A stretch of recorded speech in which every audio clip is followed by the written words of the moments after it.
नमस्कार दोस्तों, क्या आपने कभी सोचा है कि लोगों की सफलता का सबसे बड़ा रहस्य क्या है? क्या ये भाग्य है, परिस्थितियां है या फिर कुछ और? बल्कि सच्चाई तो ये है कि आपकी सबसे बड़ी ताकत आपका खुद का दिमाग है। माइंड इज एवरीथिंग ये किताब हमें सिखाती है कि हम लोग जो भी सोचते हैं आगे चलकर वही हमारी हकीकत बनती है। यदि हम खुद को कमजोर समझेंगे तो जीवन के अंदर चुनौतियां हमारे लिए और भी कठिन होती जाएगी। लेकिन यदि हम खुद पर विश्वास रखें और अपने विचारों को सकारात्मक दिशा की तरफ मोड़े तो हमारे लिए कोई भी लक्ष्य असंभव नहीं रहेगा। इस किताब के अंदर आत्मविश्वास, आत्मसंयम, सफलता के रहस्यों को विस्तार से समझाया गया है। यदि आप भी अपने जीवन के अंदर बदलाव लाना चाहते हैं और अपने सपनों को साकार करना चाहते हैं तो इस किताब की सीख आपके लिए गेम चेंजर साबित हो सकती है। इस किताब के अंदर मुख्यतः 4 पॉइंट बताए गए हैं जो कुछ इस प्रकार से है। पहला है विचारों की शक्ति, दूसरा है मन और शरीर का संबंध, तीसरा है कर्म और भाग्य, चौथा और सबसे इम्पोर्टेंट है ध्यान और आत्म साक्षात्कार। तो चलिए हम सब इन सभी पॉइंटों को ध्यान से समझेंगे और साथ ही इन्हें अपनी जिंदगी में अप्लाई करने की भी कोशिश करेंगे। पहला जो पॉइंट है वो है विचारों की शक्ति। इस किताब का जो सबसे महत्वपूर्ण बिंदु है वो है आपका जीवन आपके विचारों से संबंधित है। इसका मतलब ये है कि जो कुछ भी आप अपने मन के अंदर लगातार सोचेंगे वही आपके जीवन के अंदर साकार होगा। आइए जानते हैं विचारों का सीधा प्रभाव हमारे जीवन के ऊपर कैसे पड़ता है। हमारा मन एक मैग्नेट की तरह काम करता है। यदि हम सकारात्मक और आशावादी विचारों को अपने मन के अंदर रखते हैं तो वो हमारे जीवन के अंदर भी सकारात्मक बदलाव लाता है। वही दूसरी तरफ नकारात्मक और निराशावादी विचार हमारी ऊर्जा को निरस्त कर देते हैं और हमें अपने मार्ग से भटकाकर असफलता की ओर ले जाते हैं। इस पॉइंट को एक उदाहरण की सहायता से समझने की कोशिश करते हैं। अगर कोई व्यक्ति हमेशा ये सोचे कि मैं सफल हो सकता हूँ, मैं हमेशा मेहनत करूँगा, तो उसकी सोच उसे मेहनत करने और सही मौके की तलाश करने की अनुमति देती है। वही अगर कोई व्यक्ति हमेशा ये कहे कि मैं तो भाग्यहीन हूँ, मैं तो अपनी जिंदगी में कभी भी सफल नहीं हो सकता, तो उसका मन उसी अनुरूप काम करेगा और वो कभी प्रयास भी नहीं करेगा। आपके विचार वास्तविकता के अंदर कैसे बदलते हैं आइए जानते हैं। आप लोग जो भी सोचते हैं आप वही महसूस करने लगते हैं और आप लोग जो महसूस करते हैं वही आपके कार्य के अंदर बदलता है। आप जो कार्य करते हैं वही आपकी आदत बन जाती है। आपकी आदत ही आपके भविष्य को तय करती है। आइए इसे एक और उदाहरण की सहायता से समझते हैं। अगर कोई स्टूडेंट ये सोचता है कि मैं तो पढ़ाई के अंदर बहुत ही अच्छा हूँ, तो उसका दिमाग उसी के अनुरूप कार्य करेगा। वह पढ़ाई के अंदर अपना पूरा मन लगाएगा, ज़्यादा ध्यान देगा और उसे परिणाम भी प्राप्त होगा। वही अगर दूसरी तरफ कोई छात्र ये सोच ले कि मुझसे तो कुछ हो ही नहीं सकता, मैं कभी भी अच्छे नंबर नहीं ला सकता, तो वह इस कारण से पढ़ाई के ऊपर ध्यान नहीं देगा और वास्तव में कमजोर रह जाएगा। हम अपने विचारों को नियंत्रित करने के लिए क्या करें? हम लोगों को हमेशा सकारात्मक सोच को अपनाना चाहिए। हर स्थिति में अपने आप को अच्छा देखने की कोशिश करें। सफलता और आत्मविश्वास के विचारों को फिर से दोहराए और हम लोगों को नकारात्मक विचारों से बचना है। यदि आपके मन में कोई नकारात्मक विचार आता है तो उसे तुरंत पहचाने और बदलने की कोशिश करें। उदाहरण, मैं असफल हो जाऊंगा, इसे बदलकर ये सोचे कि मैं तो सीखूंगा और आगे बढ़ूंगा।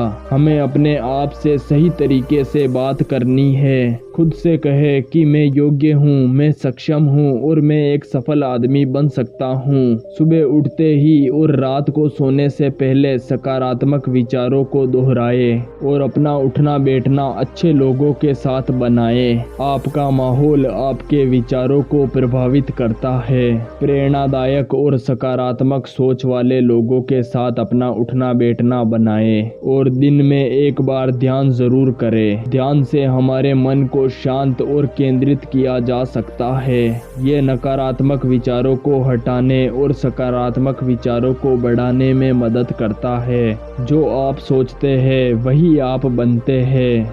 अगर आप अपने मन के अंदर सफल और सकारात्मक विचार रखेंगे तो आप तेजी से सफलता की तरफ बढ़ेंगे, और यदि आप नकारात्मक और डर से भरे विचार अपने मन के अंदर रखेंगे तो वे आपको जिंदगी के अंदर पीछे धकेल देंगे। इसीलिए अपने विचारों पर हमेशा नियंत्रण रखें। इस किताब का जो दूसरा पॉइंट है वो है मन और शरीर का संबंध। Mind is everything. ये किताब हमें बताती है कि हमारा मन और शरीर गहराई से जुड़े हुए हैं। जिस तरह हमारा शरीर सही भोजन से ऊर्जा प्राप्त करता है, उसी तरह हमारा मन भी विचारों के कारण प्रभावित होता है। अगर हमारा मन स्वस्थ और सकारात्मक होगा तो शरीर भी ऊर्जा से भरपूर रहेगा। लेकिन यदि मन के अंदर तनाव है तो इस कारण से हमारे शरीर के ऊपर भी बुरा असर पड़ेगा। हमारे मन और शरीर का आपसी प्रभाव।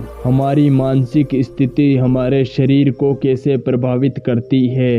अगर हमारा मन सकारात्मक और संपन्न रहेगा तो हमारा शरीर भी स्वस्थ रहेगा। अगर हमारा मन नकारात्मक और तनावग्रस्त रहेगा तो हमारे शरीर के अंदर अनेकों प्रकार की बीमारियां होने लगेगी। आइए इसे एक उदाहरण की सहायता से समझते हैं।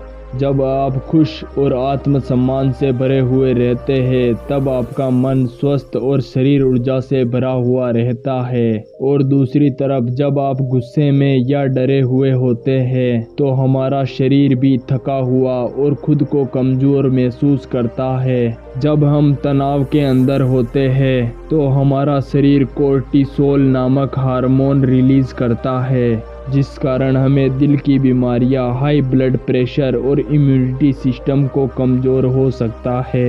वहीं दूसरी तरफ जब हम खुश होते हैं तो हमारा शरीर एंडोफ्रिन, एस्ट्रोनिन और डोपामिन जैसे हिप्पी हार्मोन रिलीज करता है, जो hamaरे शरीर को स्वस्थ और ऊर्जावान बनाते हैं। हमारे शरीर की स्थिति हमारे मन को कैसे प्रभावित करती है।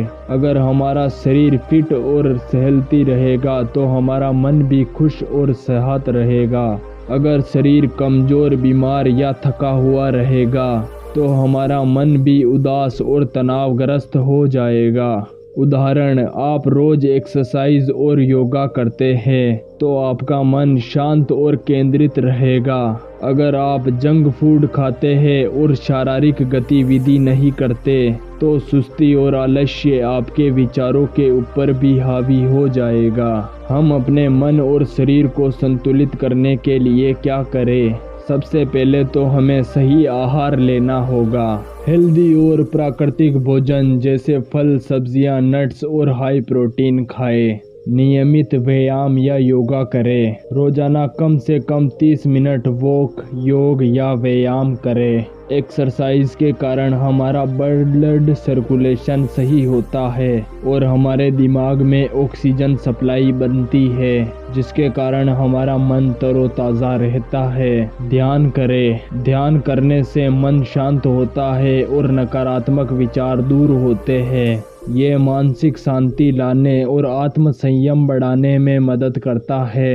गहरी सांस लें। जब भी आपको तनाव महसूस हो, धीरे धीरे गहरी सांस लें। गहरी सांस लेने से दिमाग को अधिक ऑक्सीजन मिलती है और तनाव कम होता है। रात के अंदर अच्छी नींद लें। अच्छी नींद दिमाग को तरोताज़ा रखती है और सोचने समझने की शक्ति को बढ़ाती है। इसीलिए रोजाना कम से कम 7 से 8 घंटे गहरी नींद ले। हमारा मन और हमारा शरीर एक दूसरे से गहरी तरह जुड़े हुए हैं। अगर हम अपने मन को शांत और सकारात्मक रखेंगे तो इस कारण हमारा शरीर भी स्वस्थ रहेगा। इस किताब का जो तीसरा पॉइंट है वो है कर्म और भाग्य। Mind is everything. ये किताब हमें ये समझाने की कोशिश करती है कि हमारा भाग्य हमारे कर्मों के ऊपर निर्भर करता है। हमारा भविष्य पहले से तय नहीं होता, बल्कि ये हमारे विचार, निर्णय और कार्यों से तय होता है। अगर हम सही सोच और सही कर्म करें तो हम अपना भाग्य बदल सकते हैं। आइए जानते हैं कि ये कर्म क्या होता है। कर्म का सीधा अर्थ है हमारा विचार और उनके आधार पर किए गए कार्य। अच्छे कर्म अच्छा परिणाम, बुरा कर्म बुरे परिणाम। इसका अर्थ है जैसा बीज बोओगे वैसा ही फल मिलेगा। जिस तरह हम किसी खेती के अंदर गेहूं का बीज बोते हैं तो वहाँ पर गेहूं ही उगता है, बाजरा नहीं। उसी तरह अगर हम अच्छे विचार और अच्छे कर्म करेंगे तो इस कारण से हमारा भविष्य भी उज्जवल होगा। आइए इसे एक उदाहरण की सहायता से समझते हैं। यदि कोई व्यक्ति कड़ी मेहनत करता है, ईमानदारी से अपना काम करता है और सकारात्मक सोच रखता है तो उस व्यक्ति का भविष्य भी उज्जवल होगा। और यदि कोई व्यक्ति सिर्फ भाग्य के भरोसे बैठा रहे और कोई प्रयास नहीं करे तो वो असफल ही रहेगा। आइए अब जानते हैं कि आखिर भाग्य क्या होता है।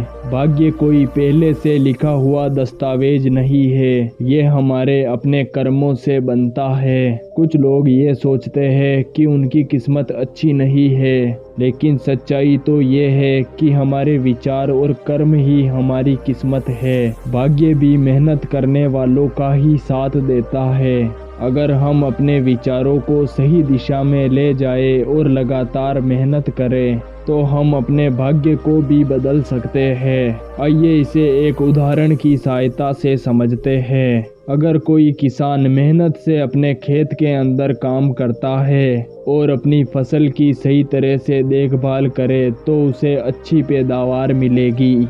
लेकिन उसकी जगह पर वह किसान ये कहे कि मेरी तो किस्मत ही खराब है और कुछ भी नहीं करे तो उसे कुछ भी हासिल नहीं होगा। विचार, कर्म, भाग्य, आखिर ये क्या है? हमारे विचार जो होते हैं वो हमारे कर्म को जन्म देते हैं और वही आगे चलकर हमारे भाग्य का निर्माण करते हैं। विचार से कर्म कैसे बनता है? अगर आप ये सोचते हैं कि मैं सफल हो सकता हूँ तो आप मेहनत करेंगे और सफल भी होंगे। और यदि आप ये सोचते हैं कि मैं कभी भी सफल नहीं हो सकता तो इस कारण से आप कभी प्रयास ही नहीं करेंगे और असफल ही रह जाएंगे। कर्म के कारण हमारा भाग्य कैसे बनता है? आपके आज के कर्म ही आपके भविष्य का निर्माण करेंगे। अगर आज आप सही दिशा में काम करेंगे तो आपका भाग्य भी वैसा ही होगा। अगर एक छात्र अच्छी तरह से पढ़ाई करे तो उसके